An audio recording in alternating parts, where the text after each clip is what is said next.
And I'm joined by Mr. Stephen Golub, International Affairs expert from California. Thank you, Mr. Golub, for joining us in this edition of Dispatch. How serious is this issue for President Donald Trump?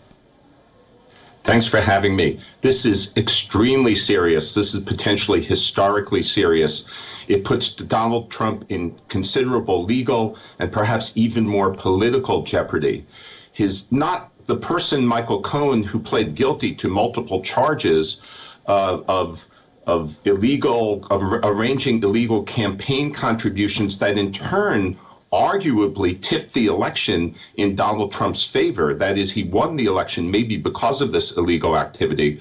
Michael Cohen incriminated Donald Trump in a statement in court, in a sworn statement in court, in knowing about and directing this activity. So it could eventually have legal consequences, but also political consequences in terms of our elections for Congress coming up in November, and whether the Democrats, the opposition party, will control one of the houses of Congress, which could hurt Donald Trump in all sorts of ways down the line.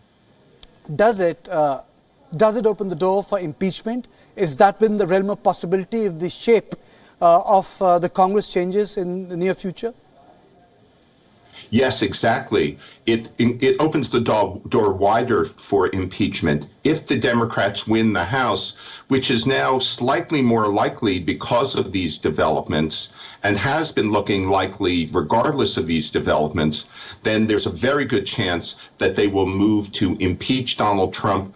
And it's not just the impeachment itself, which leads to a trial in the Senate in which he may or may not be convicted, but all of the subpoenas that will be issued to compel testimony, all of the investigations, all of the even worse press and revelations that may come out by virtue of the whole impeachment process could hurt him in all sorts of ways as well. And lastly, before I let go of you, how badly these two controversies have affected the functioning of the presidency? Well, that's a good question. The presidency is really, really badly affected simply by Donald Trump being in office. And I'm not saying that as a political partisan, actually. It's just compared to any previous Republican president or Democratic president.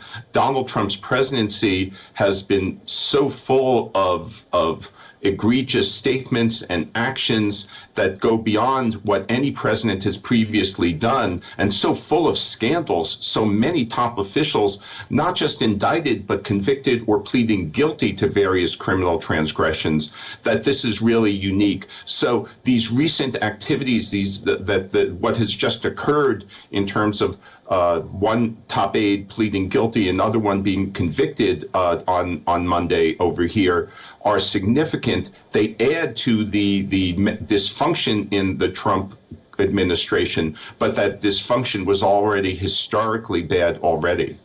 Thank you, Mr. Golub. Thank you so much for joining us on this show. Thank you so much.